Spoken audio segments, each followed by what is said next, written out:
Life abroad can be what you ordered versus what you got. If you don't do due diligence on researching and having a robust plan before jackbuying or before falling bush. Truth about this jackbuying and falling bush issue is many people just actually go with the flow because their friends are here or their families are here. That's where their brain is geared towards, not actually trying to put pen to paper to see if that particular place is where they should be or if that particular place aligns with their overall goal. Some people come here with, or some people leave their home countries with some unrealistic expectations, and when they travel and get to the supposed countries, this is something else. That's why when you go on the social media platforms, you see, do not come here, do not go to this country, and you want to flip the coin. That same person, when he just landed, it was full of smiles, right? It was full of, yeah, this is the reason why you should come to this place because it's this. Then 1 year down the line, you definitely see something else. They're singing a different song. That's because some of them have some different expectation, and when the country does not meet to the expectation,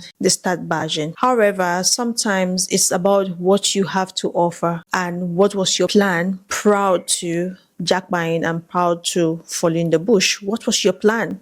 Because sometimes some of us don't actually have plans. Some of us just want to travel. Hi, best friends. It's Naomi Tato here, live and direct from the City of Light, the City of Blinks, Dubai, United Arab Emirates. I do videos of lifestyle, small talks, and travel. So if that's what you want to be part of, then you can just go to left or right. There's a red subscribe button. Click on it and join my beautiful community because it's for free. So before traveling, you need to actually have a plan. Don't just travel because you want to travel.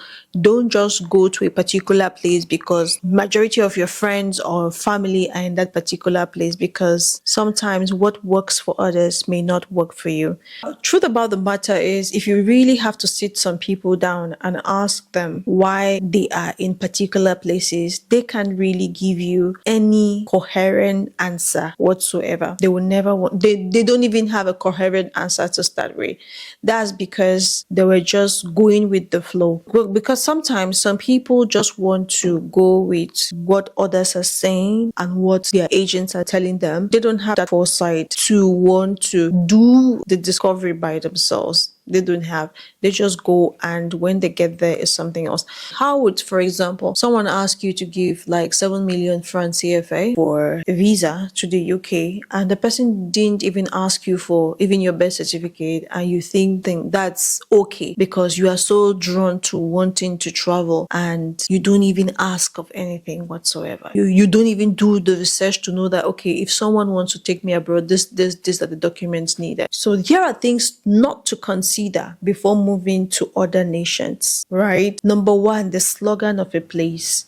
I've seen people who, when you ask them, why do you want to move to this particular country, they will start giving you the slogan of the place. Haven't you heard this place is heaven on earth? That's how some people call America, heaven on earth. The fact that it's heaven on earth, is it going to be heaven on earth for you? Another example is when I was starting this video, I made reference to Dubai as the land of the City of Light and the City of Blink, of which that's just my own definition. And someone may take it and run with it. That's the reason why they want to relocate to Dubai, thinking it's going to be all smooth, it's going to be all blinks for them, of which that's not the case. The fact that it's a city of blinks and light for me may not be a city of blinks for you. For example, another scenario is like Finland is named the world happiest country, doesn't really mean you are going to be happy when you move there. So please do your due diligence before actually moving to places, especially if the slogan is what is hindering you to move. Let's get to hearsays that leads to over expectations. Yeah, because sometimes, as I said earlier, some people are just so glued to friends and families that are in certain places, right?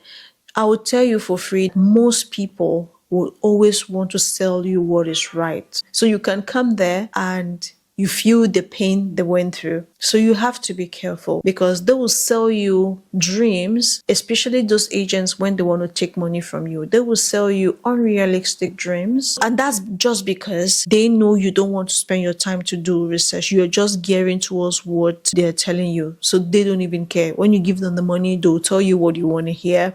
And when you come there, it's going to be what you ordered versus what you got. I've seen this happen a million times over. People, you want to travel with nothing and depend on prayer. Don't just travel because you think you know God. Honestly, let's come to that, because I'm talking particularly to my West Africans. You want to jackpot, you have nothing. You have just the money for the visa, and you are hoping on God to find a way for you when you get there, to give you a house when you don't have the money. I'm not trying to kick prayers out. Prayers is something that is vital for our lives as Africans. You will see someone traveling without kobo, thinking in their heads they are going to pray until something happens, which is okay. It's not a bad idea. However, the truth is, what prayer can do for A cannot do for B. Some people need to put prayer and put work in action before things happen. Because trust me, if not only prayer, some of us would have been doctors without even going to school. So you need to be very, very, very careful. When you are hearing someone is telling you, come here, hey, when I came here with this amount, and trust me, I had to pray, God answered. The truth is, God answered her prayer. Is God going to answer yours? It's not like you are a sinner. It's just that people have different faces when it comes to this matter. I don't even want to go further. Another thing you should not over rely on or probably consider when traveling is when you have family members in a particular place or friends in a particular place.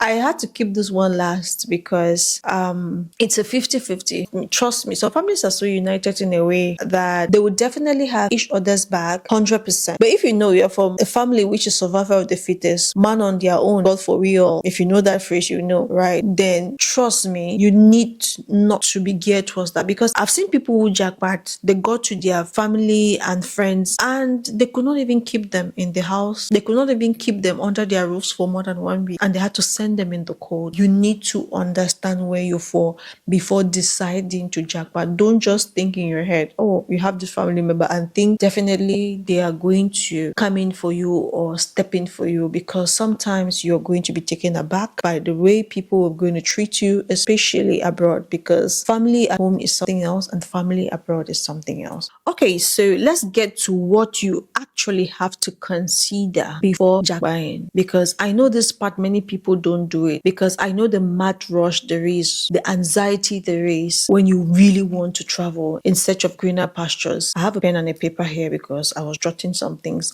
Let's get to what you have to put in place before jackpotting, your calculations that you have to do before you jackpot. The fact is, because you see your friend jackpotting to a particular country does not mean you too, you have to jackpot. Because if you have everything drawn up, you would understand for sure there are some countries that are not meant for you. Yeah, you will know for sure. Trust me, you would know for sure. I'm telling you for free. Yeah, so the first thing is getting a pen and a paper. See, I have one here. So the first thing is defining you. You need to define you. See, the truth about us not meeting success is because sometimes we are not truthful to ourselves. We need to be truthful to ourselves, brothers and sisters. You need to define you. You need to actually put your strengths and your weaknesses on the paper. Even if it means standing in front of your mirror naked and ask yourself, who am I? It's very important. That question I ask myself every time is very important. Define you. If you know your strengths, if you know your weaknesses, probably you are an alcoholic, then don't go to a country where to drink alcohol you need to hide under the bed. Don't take yourself and put in trouble. If you know your strength is communication, your strength is supporting others, then look for where you know for sure that community building is number one. When you define yourself and put those strengths and weaknesses, then you go to define your skills. Because the truth is, sometimes our African education is much more not skill based. It's just theory. Yeah, people will study computer science sometimes for 3 years, but they've never seen a computer, and you'll be asking yourself, what is this? Yes, but the person has a degree in computer sciences. You get the picture. So put down your skills that you have. That is formal skills and informal skills. If you are good in doing hair, okay, then you put it there that you are good in doing hair, and probably try to make research to where you want to travel to. Don't listen to people. Maybe you're a hairdresser, you listen to someone who tell you, this hair there is $500. So, and probably you travel and go there, and maybe you are in a suburb that to see one black person is after 3 months, and you start struggling to plait one hair for $50. So you need to put all of those things together, put your skills together, understand yourself. Another thing is you need to define your status. If you are a married person, if you are a single person, define it. If you are married with kids, define it there. I'm married with kids. If you're married without kids, define. Because the truth about the matter is, it's easy and nicer and faster to travel alone. You can have much more accomplishment in a swiftest, fastest time when you are alone than when you carry baggage. Yeah. So don't take, because the mistake some people do is before traveling, they are married, but they will take advice from someone who is not married and someone who does not have responsibility, not knowing you guys are miles apart. Because what a single person will achieve is different from what you, a married person, is going to achieve. Or the time limit is different because you are doing something as a married person and considering your family, but single person is just going and going. Yeah, so you need to define it. Then when you define all of that, the second thing you need to allocate is your finances. Don't play with your finances, especially if you are at the verge of jackpotting. Don't play with it. Put pen to paper on how much you have before even making the visa inquiries and everything. How much do you have to sacrifice for this travel? Because traveling is sacrificing. Even if you are not the one doing it, if someone is doing it for you, or probably your mom, your dad, it's a level of sacrifice. How much do you have? If it's 1 million, 3 million, 4 million, put it there. If you have a plot, then you start thinking of extra. Okay, I have this plot I want to sell. Make sure that before you want to start, sell the plot so you have the money in hand. You know how much there is in total that you are going to need for this. Because if you don't have your finances right, many things will go wrong. You will suffer. You will suffer. Have that in mind before even thinking of what kind of visa you want to get. Because when you have the finances in head, then it's going to be easy for you to choose what kind of visa you want or what kind of visa suit what you're looking for. It's because people go asking for visa, then trying to make money. That's why they don't do right choices. After you've defined you, define your status, and probably allocated the finance, the next thing you're going to do is research on the country. Research on the country, which means number one, you have to know the different visa types that country has. Don't rely only on visa agents. That's why some of you get scammed. Because someone will come and tell you, oh, you can have a work visa or take you to go to America with 1 million, and you accept. Trust me, you cannot get to US with 1 million and they take your money and vanish. That's because you did not do your research. Because if you have your finances in stock, you know that, okay, I have 4 million, and now you get into researching to know. It's going to help you to know what kind of visa is going to suit you and suit your budget. Then you can start knowing that, okay, I have to add this. If I don't want to go for this one, I have to add this amount to get this. Know the visa types. Is it student visa? Is it work visa? Is it investor visa? Know the visa type. So from knowing the visa type, you can smoothly know where you fall and where you stand. Then you can take on the others. After knowing the visa type that you are going to go in for, and maybe you discuss it with your agent and so on, or probably now you find someone that can actually do a visa for you, and you can actually still do it yourself. Because I have people who've traveled by themselves, doing it by themselves. They never had to pay any agent, and that's because probably maybe they had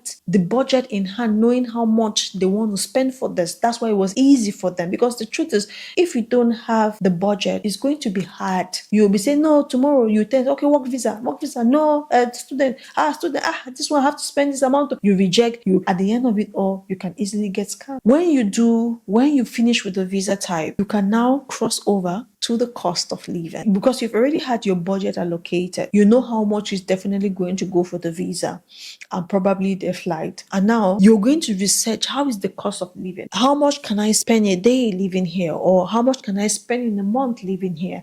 It's going to help you, because some people pick their bags, went to countries that they cannot even withstand the cost of living, and it becomes a problem. Try to know the kind of housing that is offered there. Try to know how much groceries cost. Try to know the accommodation type that is offered in that particular country or this particular city you want to go to. When you know the cost of living, it's going to make you to understand how to care for your want. All of these things you need to know. Put your cost of living so you would know how much you can possibly spend for the time being. Maybe before you get a job, or maybe before you graduate, or whatever visa you are taking. Make sure you make a very robust research on the cost of living in the place where you are aspiring to go to. Make that research. Don't rely on friends and families, because you're going to have a shocker.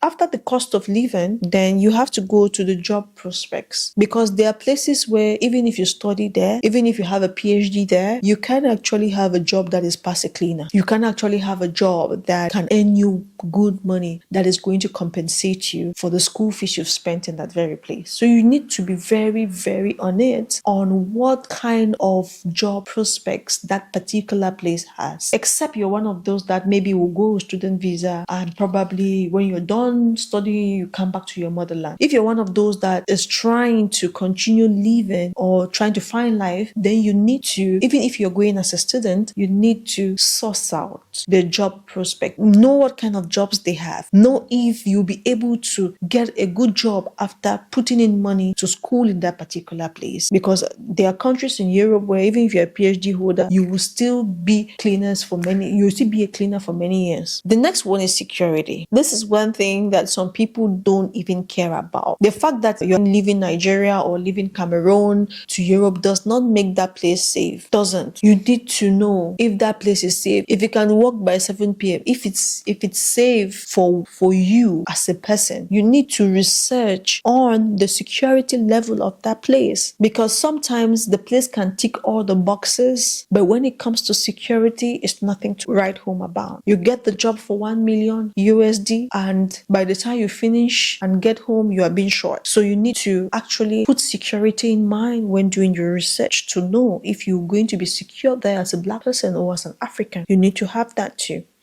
Then apart from that, we have healthcare. I know when we talk about healthcare, Africans don't even give an F, because for us, Africans have this mindset. They are so strong, and their skin is made to fight diseases. When they want to jackpot, they don't even care about this. But this is a very vital part of your travel. Some countries make it easy that sometimes before you even want to travel, you need to do medicals so that they will know if you're medically fit. So why do you think they do that? They do it to know if you're medically fit, no matter the matter, or no matter them even having free healthcare over there, but they need to know if you're fit to travel, because they know sometimes some people may leave without being medically fit, and they come over there and they are incapacitated. They can't do anything because of sickness, because of ill health. Apart from you trying to understand the healthcare system of the place you are aspiring to go to, start by knowing the state of your health before leaving your home country. I will tell you for free, this is one thing Africans don't do. They don't do medicals. It's going to cut down some untimely deaths that some people have while they travel abroad. Because sometimes these deaths in foreign land, it's not all about family people or village people. It's about us not even knowing the state of our health before we travel. Yeah, most of us don't know the state of our health before we travel. And when you come there, maybe the climate does not actually align with your system, and you start getting sick, and they'll say, oh, home country, oh, village people, of which you did not even understand your state of health before you even travel. So if the country does not tell you to do medicals, try to do medicals before you travel, so you would understand the state of your health before you take on the journey of trying to change your life. Because if you don't do it, it can be the end of your life. Trust me. So let's get to the climate. You need to also understand the climate of the place, because you see, this climate matter. It will tally with health. too as well. There are people who left their countries without even knowing the state of their health, got to countries which is like very, very cold, and it became a problem to them. So try to know your health and probably tally it with the climate of the place you're choosing to travel. If you know you are someone that has problem with cold, no matter how it looks nice, go and try. If you know you cannot cope that place, don't try to force yourself. Apart from the climate, also consider and do research on the community. Because truth be told, you can travel to a place where they are not welcoming to other races. They are not. People will not tell you that, but some people live in places where the community there is not acceptable, it's not welcoming to other races. So probably all through there, you're just going to be outcast. And then the second one is, if you can practice your religion, you have to know if place you have chosen, if the community is where you can actually freely practice your religion, right? If they have churches there where you can practice, you have to understand that, know that, rather than you get to a place and you notice, oh, that place that I am at, I cannot even pray. They don't want Christians. They don't want this. You need to actually know where you are going to. Apart from that, you need to ask yourself if that particular community is where you actually need to know their language before you can actually gain access to anything. Because truth be told, there are certain countries that you really need to know their language before you can even have a job as office girl. If you don't know their language, you never see the four corners of an office in that particular community. You need to know all of that, because if you don't know it, it's going to be what you ordered versus what you got. Okay, so ladies and gentlemen, I come to the end of this amazing video. I know for sure that someone is going to say, no matter how prepared you are, you will still face difficulties. You are right. No matter how prepared you are, you will still face difficulties in some areas. However, it's better for you to be prepared than not to be prepared. That's why I gave this video up. So if you found this very, very interesting, then you can just come here to the comment section and give your own experience. If you did plan before traveling, before Jackbar, and how the Jackbar life has been for you, yeah, just come to the comment section, drop a message. And thank you so much, guys, for always being here to support me. Have a blessed one. Bye bye.